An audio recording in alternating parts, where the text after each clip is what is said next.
what according to you is a definition of success?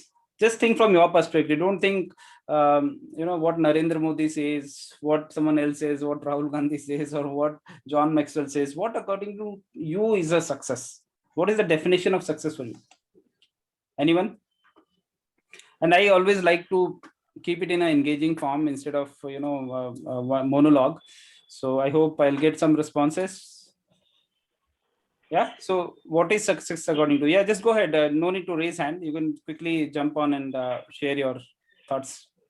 I think success really is based on what you consider, right? I mean, it should, real success is only you can define what you Exactly. think So what according to you is a success? is a success. Yeah. So, you may want to be, I mean, no matter what you want to be, right? It's not that, everybody has to be a CIO or a CTO or CEO, then only he or she will be successful. Is could be anything. You could be, janitor also and still be, a wonderful person and be successful in your family.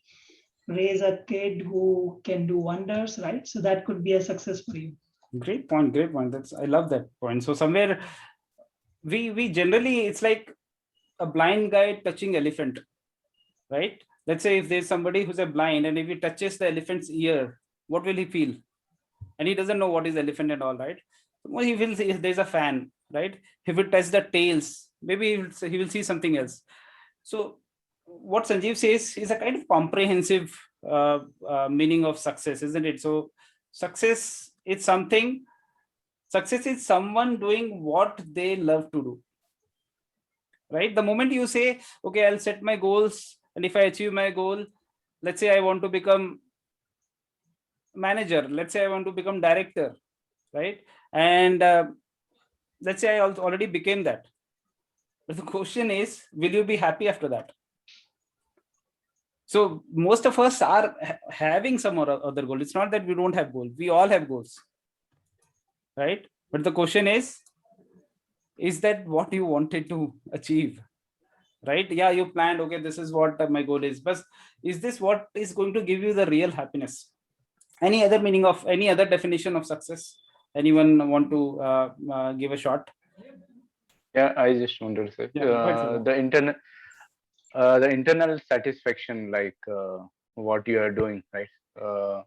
And you should feel happy about what, I mean, the people around you. When people around you and internal satisfaction, I think that is success for me. Great. So that's where I think even when Sanjeev gave that example of janitor, he could be a successful guy if he thinks that this is what he wanted to do, this is what he enjoys doing it, right?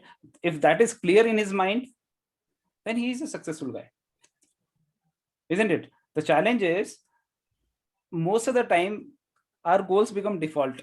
I'm here, let me try something. Okay, Sanjeev has become director. Oh my God, I'll also want to become director. Oh, Ashish Khatri is doing something new. He's running his own business. Let me also become a businessman. And when I reach there, I'm not happy about it. So I didn't want it to do. I followed something and somehow I did it, but I was not loving that. Right? Great point. Any other definition of success? Let's define this. Let's this success definition be clear in our heads. Any other one more thought I want to take? What according to you is a success? Leaving the impact over the people. Make impact on the people. Yes. Right. Of course, if that gives you satisfaction, great. Right. So this book actually defines successes in almost 3-4 ways. I noted these 2 ways, which Yale Nightingale says, success is someone doing what they love to do. A mother leaving everything for her child. Sunanda is one example, who left her booming career, and she left everything for Anika, for my daughter. Now somebody so-called modern girl can say, hey, how can you leave? But she enjoyed that, right? She wanted to do that. But on the other hand, somebody who doesn't enjoy just taking care of their child, they are still doing it. They are not happy about it. They wanted to do something else, but they are still doing it. Is it clear? Success is someone doing what they love to do. And the second definition, success is nothing but the progressive realization of a worthy goal. Success is a progressive realization of a worthy goal. How many of you understand this? Success is a progressive realization of a worthy goal. Now, this is where goal comes. Can anyone give a bit more idea on what is this? Success is a progressive realization of a worthy goal. Anyone? I think it's keeping the track, like if I'm moving towards my goal or not. Even if 70% I am able to achieve out of 100%, then I think I'm already on 70%, exactly what you said. There is a bit of point more to that, Ashish. Exactly. I think 70% is exactly the moment it says progressive, that's what you say, right? Yeah. But anything else? I think so. Let's say, for example, if you have a goal achieving, let's say if you want to become a CIO, right? Now, you may not become a CIO in a year or two, since you have just started your career, right? So what are those incremental goals that you can set to reach to that point, right? Exactly. That clarity and achieving those one by one can be progressive. Exactly. Great point. I think it on the similar lines. Any other thought that comes to your mind? Anything that emerges out of this discussion? Let's pay attention and try to. Yeah. Go ahead. Yes. So if you just talk about the progression in terms of success, so if I want to become a CIO, and if I will work hard to become the CIO, then after becoming the CIO, which I should be clear enough that what is my next goal. So it should be a progressive thing in the form of success. First level, second level, we should not stop, and we should not stop learning. Then we can say that by the end of our life we are successful, that we have the vision and we have the goals. Great point. Great point, Ashay. I think on the similar lines. So 2 points about success. Success is someone doing what they love to do. Janitor, loving janitor work, amazing. Mother, loving the mother work, nothing like it. Nobody is more successful than her. Even Indira Nui, who was Pepsi CEO, I think somebody like Sunanda, who chose to give time to her daughter, she is more successful, I'll say, or at least at equal level. She might be enjoying the same thing, right? And then there was a time when Sunanda thought, now I want to build my career, and she became one of the celebrity nutritionists, right? So now she enjoys that. So the second part is success is progressive realization of a worthy goal. That's another example, as Yash, Sanjeev, and Ashish added, that one is realization of a worthy goal. We take anything as a goal. For me, becoming a CEO, CTO was a big goal at a time. And now I get so many offers, to get partnership from different countries and different places, but I don't find it worthy. I've realized that is not my goal. Right? Of course, doing my best in my job is one of the goals, but not taking those much efforts of becoming CIO and CTO. Wherever I'm happy, maybe a couple of jumps I'm happy to take, but I'll rather work on myself. That's my major important goal, that I want to grow as a person. I want to help the society. I want to, as Ashish Chauhan said, I want to make more impact on the society. Right? And that will happen step by step. But even before that, I have to realize this is my worthy goal. So the goal that you're chasing, just filter it out. Is this actually a goal that you want to put your precious life for that goal? Right? If you want to become CIO, almost you'll have to spend your whole life. The question is, what legacy you want to leave after becoming CIO or CEO? If you are happy, then nothing like it. Think about your childhood, guys. Mostly, how was your mind? Were you optimistic or pessimistic? बचपन में कैसे आशावादी थे कि निराशावादी थे? Optimistic, right? What were you expecting most of the time? Success or failure? Success only. Mostly we were expecting anything we want. We used to cry and take it from our parents, right? Anything we knew how to be successful in our childhood. The way our used to snatch the success. Snatch the success. Great point, right? Basically, most of the people actually think on the same lines, and I don't think even today we are negative. Today also, most of us are think that if I put my effort, I'll do that. But this book says the fact of the matter is, by the age of 65, do you know how many people think they are successful? Go back to the definition of successful. Success is someone doing what they love to do. Do you know how many people they may become CEOs, they may become big entrepreneurs, they may become, whatever society says as a successful guy. We all are successful in our own terms, right? But do you know at the age of 65 how many people think they are successful? Any guess? Any numbers? Hardly 1 or 2%. That's very harsh. Any other number, Ashish? Any other number? 40%. 40% think that they are somewhere successful. Okay. Any other numbers? It's too optimistic. Any last chance? Anyone want to try? 20%. 20%. It's close. So basically, it's just 5%, man. Only 5%. Only 5% people think that they are successful.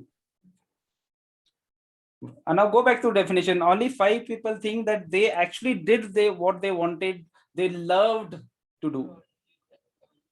5% of the people only thought that they were doing that progressive realization of a worthy goal. They might be chasing something. We all are chasing something. But question is it worthy?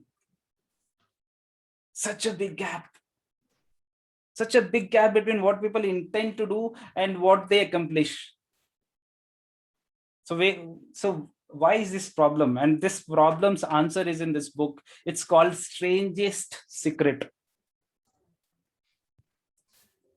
Do you want to know the answer why this big gap? We may also get into that 5%, right? Or rather not in even 5%, I'd say.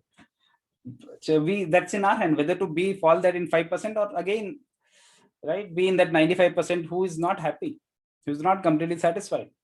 So in 1965, Earl Nightingale produced this book, which is widely recognized as one of the most outstanding motivational books. It's a small book, not a very big book. It's like a lecture that he has given. Out of that book has been created, full of wisdom. Goal setting was one of them, what Vinny pointed out. Do you know what is the strangest secret in this book? Anyone? If somebody has gotten some ideas from yesterday's session, Vinny's discussion, or if you might have gone through the book, or you might have already Googled, right? What is the strangest secret in this book? The book's name is Strangest Secret. What is the strangest secret? Any guess? Anyone want to take a guess? If I remove strangest, it's near. Strangest secret. Remove strangest. What remains? Secret. Anyone knows the crux of secret? The secret book. Law of attraction. Huh? Law of attraction. Amazing. So in a different manner, it's a kind of law of attraction. It is simply this: we become what we keep thinking. We become what we keep thinking. I know it's very simple, right? Very simple. That how can we become what we keep thinking?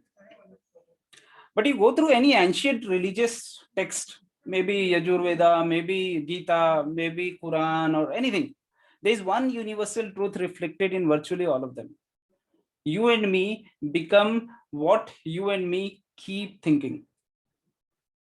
If you go through the works and writings of some great avatars and people who we know, like Beethoven, Einstein, Lao Tzu, Edison, even Swami Vivekananda, they all tapped into this ultimate law, which we become what we think about.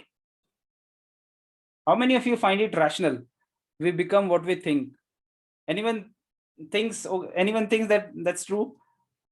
Initially, I didn't used to believe that. How can I just whatever I think? And also think about your previous, whatever life you have lived right till now, whatever you were thinking, did actually you achieve that only, or there was something else also? So my question is, how many of you believe this fact that you become what we think? Anyone? You believe? Anyone who doesn't believe? Then how can you? All of you believe it? Okay. Yeah. So to the rational thinking human beings like us, who are caught up in daily challenges, right? Relationship issues, right? Maybe education issues, maybe growth issues, maybe job change issues. So many issues we have, right? So many daily challenges we are going through. This law might sound hugely strange and almost unbelievable. And I'm sure some of you might not say this on the screen, but some of you might even find it silly. But as I said, if you trace your circumstances back to your dominating thoughts, you will see how accurate this law is. If I look back, whatever I was thinking in initial 10 years of my career, I actually was around that only, maybe 20% here and there. And what I planned for last 3-4 years, I'm exactly doing that, because I was kept on thinking that one thing that I wanted to. So the problem that most of us face, guys, is that we offer our thoughts in response to our conditions. Let's say you had a fight with your wife or with your husband. Where will law of attraction work there? Right? Let's say you planned for an interview and your interview went really bad. How will law of attraction work there? So the problem is most of our thoughts are in urgent mode. Anything that happens, Sanjeev says this to me, oh my God, how did you say this to me? And now my thoughts is into that. Somebody is saying something else to me. So I'm always a reactionary. I'm always in the reaction mode. Response coming as per my condition. Right? My wife has shouted at me. Oh my God, I am such a big guy. How can you shout at me? Or vice versa. According to this law of thought, we can only attract into our life what we consistently think about, and we consequently attract more of what you already have. I'm sure you might have heard about this saying that poor become poorer, rich become richer, right? They are attracting what they already have. So there is a bridging point, right? Somewhere we have to breach that point only, then probably we'll go to the next level, and then we may start attracting something else that we want. If I constantly think about my hurts, my spouse didn't behave correctly with me, my child is not listening to me, my plans are not working, what will happen? If I keep on thinking my plans are not working, what will happen? My plans will work? It will not work. My health is not good. I remember a couple of years back, I had a bad sore knee, and I was on the whole airport. I had to be on the, what do you call it here? A wheelchair, right? And I could sense how people might be feeling in those situations, right? But then I never allowed my mind to become negative. And within doctor told you will have to replace your knee, and it will take 1 year, 2 years, 3 years. It took me 3 months to recover from that. And I changed anyone who used to call me and ask about my health, I used to tell them, don't ask about my health. You ask anything else that you have. And even to my parents, and they were very clear, they are not going to ask about my health. And I never allowed those thoughts. I rather started reading more. I became more positive. Sunanda gave me that environment, and I recovered in 3 months. That's my own personal story. So our thoughts, negative or positive, are what we act upon. You cannot help but to, right? Let's try it now. Just try to, I'll give you an example. If you think, I say, don't think about a monkey. How many of you have already started thinking about monkey? If I tell you, don't think about a monkey, how many of you already started thinking about monkey? Is there anyone who is not thinking about monkey? So even if it is positive or negative, if you think, let's say, no, I am going to do this somehow. No, I am not going to do this. You are anyway thinking, right? So this guy is really bad. I'm not going to talk with him. And somewhere I brought him in my mind. Now somehow I'm going to think about that guy. Think about that monkey. Think about that pink elephant.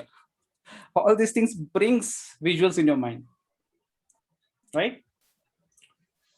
So how do we apply this law? The question is, how do we apply this law? Vinny talked amazingly about it, about the goal. A couple of more things I'll tell you. One of the simple ways you can start using this great law is start being aware of your thoughts. Where is those thoughts going? Not every thought, but at least start paying attention to where you want to put your major chunk of energy and time. Dedicate it dedicating time to deliberately offering your thoughts to what you want most in your life will activate that creative process. Your focus, your attention will automatically start going to place things what you want. You'll start seeing those changes.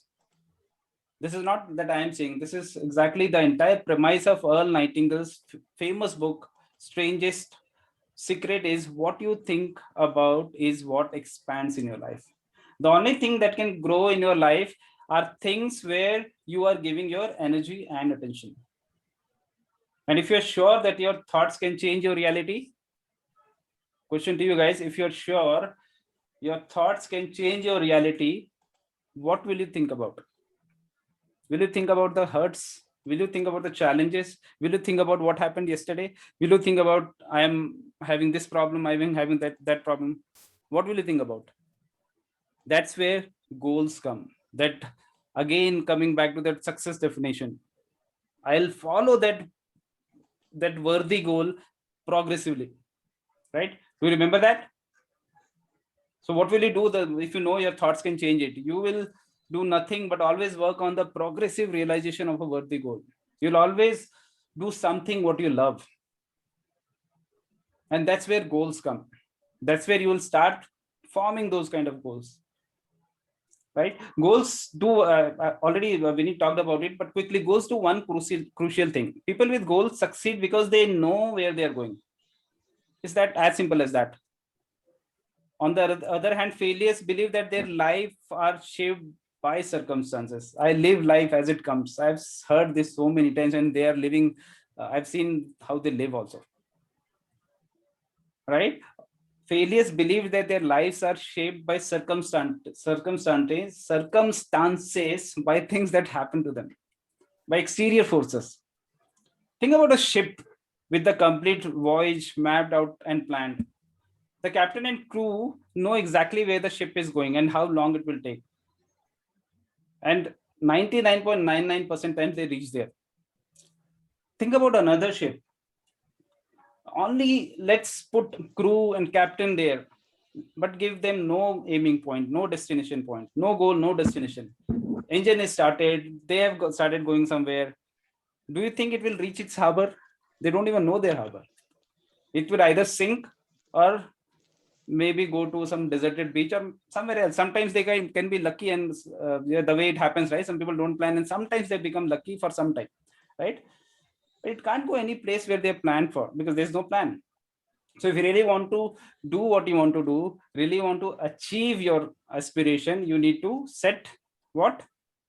You need to set Goals. Goals. Right? So two key lessons, guys. One, we become what we think about. And second, people with goals succeed because they know where they're going. The first is we become what we always think about. And second is people with goals succeed because they know where they're going. So the question to you, what are you thinking about? Currently, what you're thinking about? Is it helping you where you wanted to go?